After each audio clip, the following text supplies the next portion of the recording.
Hello, boys and girls, and welcome back to Ushanka Show, stories about life in the Soviet Union. Здравствуйте, дорогие товарищи, в эфире программа Ushanka Show. So today we're going to talk once again about this curious phenomena of Gopniks, and we're going to talk about Gopniks' origins.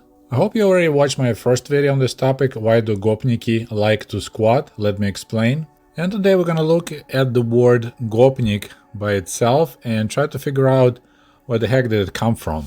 Gopnik. Gopnik. The beauty of this word that it marched into the English language without even being translated is one of those. I think there's some kind of official term in language science when the word being imported, and Russian language generally got super polluted with English words, but this is one of those rare cases when a Russian word managed to penetrate the English language. So trying to understand the origins of the word Gopnik, let's see if we can find similar words in the Russian language that sound about the same, and maybe have kind of similar structure. For example, there's the word in Russian language lesnik. Lesnik. It's a forester. So the person who takes care of the forest in Russian language is les. So person who takes care of it is lesnik. So forest, forester. Les, lesnik. Similarly, мясник. Мясник. Мясо is meat, and the person who works with the мясо is мясник, the butcher. Мясник. If you're into the history of the Soviet Union, you should recognize this word, udarnik.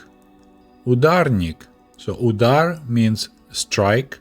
So udarnik is the person who strikes really hard. And in our socialist version of the Russian language, it became the hard-working person, the one who works the hardest, hits the hardest. He is udarnik. Udarnik. And of course, we have to mention kolkhoznik. Kolkhoznik. So a person that works in kolkhoz and a collective farm is kolkhoznik. Similarly, a person who works at the farm is a farmer. Kolkhoz, kolkhoznik. Okay, so with this new knowledge of the Russian language, let's take a look again at Gopnik. Gopnik. So Gopnik is the person that does something relates to Gop. So let's find out what's the origins of this Gop. Because there is no word Gop in Russian language. So there are two trains of thought about origins of the Gop part of this word, and I'll tell you first what I always thought. That's what we kind of knew when I lived back in Kiev, how the whole Gopniki terminology came to life. Okay, but before we move further, I want to specify that you need to understand that the Gopniki people, they're not really the sharpest tools in the shed. They are not the brightest bulbs in the box. They're not the sharpest knives in the drawer. They're not the brightest crayons in the coloring box, and so on. So generally, Gopniki is people that kind of skip on education and they're just hanging out, drinking, smoking, and harassing people who walk by. So what I'm trying to say, Gopniki is pretty much Soviet or Russian version of thugs, petty criminals. They don't do any serious, we'll call it wet crimes, mokre dela, so like killing people, but they will harass, rob, stuff like that. So that's what they do. So when a group of Gopniks, they see, for example, a couple coming home late evening, they will approach them and they'll greet them with the words, Gop, stop. And that's pretty much stop right there, and you know you're in trouble. They ask you, a nu попрыгай, hey, jump a little bit. So they want to listen if you have any change in your pockets, making clinging noise. So that's how they usually greet people before they rob them. They say, Gop, stop. And that's one of the versions why they call Gopniki. And there's a famous song by Alexander Rosenbaum. This is so-called like criminal songs. So that's songs about criminals and often performed by criminals. And it's a song called Gop Stop. And it goes like this. Gop, stop. Мы подошли из-за угла. Гоп-стоп, ты много на себя взяла. Теперь раскаиваться поздно. Та-та-та-тарара, and so on. And I'll post the link below this video so you can watch it on YouTube yourself. Of course, we had copyright, so I can't install it in my video, but you can check it out. I actually like that song a lot. It's a separate story. I never liked these блатные песни, criminal songs. But when I came to America for the very first time in 1995, and I was extremely homesick, and another Russian guy at our camp gave me this tape of Rosenbaum songs, and this Gop Stop song and others, I just fell in love with them. There was that specific moment where I was extremely homesick. And translating that song is Gop Stop, we came out from behind the corner. So there's a girl walking home, and there's two thugs, two Gopniki, well in this case they're like more serious criminals, coming from behind the corner like, hey girl. And she's in trouble because she was hanging out with this gang, and then she decided to quit and move away, and of course it's not allowed, so they came to pretty much slice her throat, and then they greet her Gop Stop. So that's one of the versions why Gopniki name came up, and as I said, this is what I always knew, kinda, that this is what came from Gop Stop. People who do Gop Stop, they're Gopniki.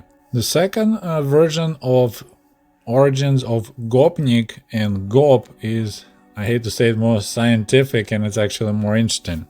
So according to this version, everything began in St. Petersburg, that became Petrograd, then became Leningrad, then became St. Petersburg once again. So way before the October Revolution of 1917, there was a organization, pretty much like a non-profit shelter, called Городское общество призора, or short abbreviation GOP. So it's like a city society to help homeless children and teenagers, and it was located in St. Petersburg on Ligovskoy Prospect. Currently there's a Hotel Oktyabrskaya. So it was some kind of like not really a military school, but they tried to help those kids, and they call it перевоспитание, so trying to fix them up so they'll stop robbing people and become a normal citizen. So that before the revolution. After the revolution of 1917, they created a new organization in the same location, and it just happened to have exactly the same abbreviation GOP, but it was called Государственное общежитие пролетариата.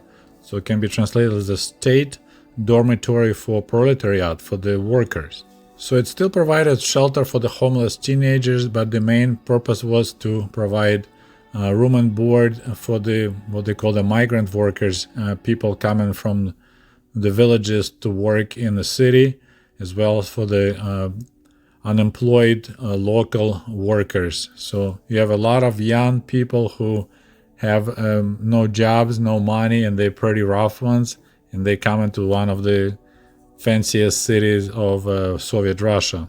So we have this classic situation. Here goes the neighborhood. So around 1 kilometer around the GOP building, it was pretty much not safe for random people to show up, because the Gopniki, people who lived in the GOP building, were more than happy to help you to get rid of your money and other belongings. According to the local writer Ilya Stogov, by the mid-1920s, there were around 400 young people living in GOP. Most of them were not older than 24. Hardly any sober people were inside, and anyone who would be close to the this area, Gopniki will rob. And that was a kind of terminology in St. Petersburg or Petrograd at that time, that watch out for Gopniki, people who live in that GOP building.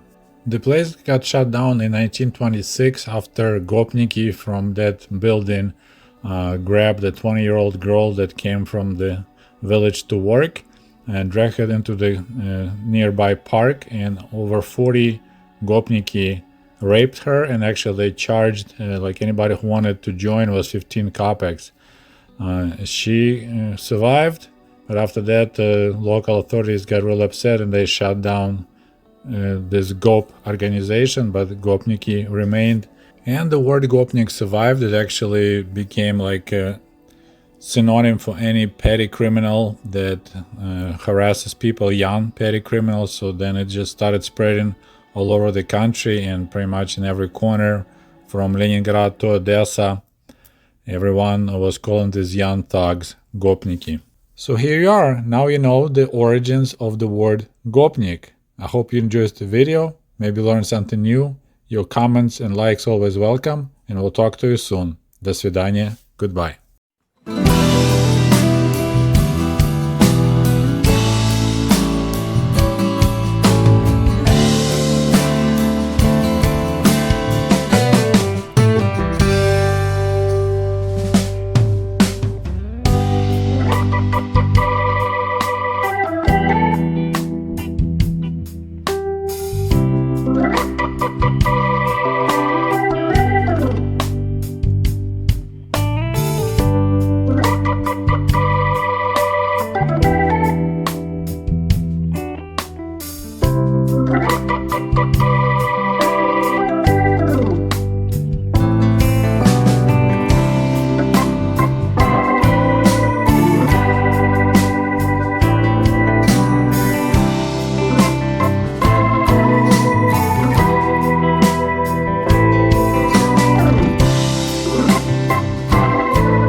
Hey, by the way, cool merch for cool comrades is available at the Ushanka store at teespring.com. Just a friendly reminder that my book American Diaries is available on amazon.com, or shoot me an email if you would like to have a signed copy. Thank you!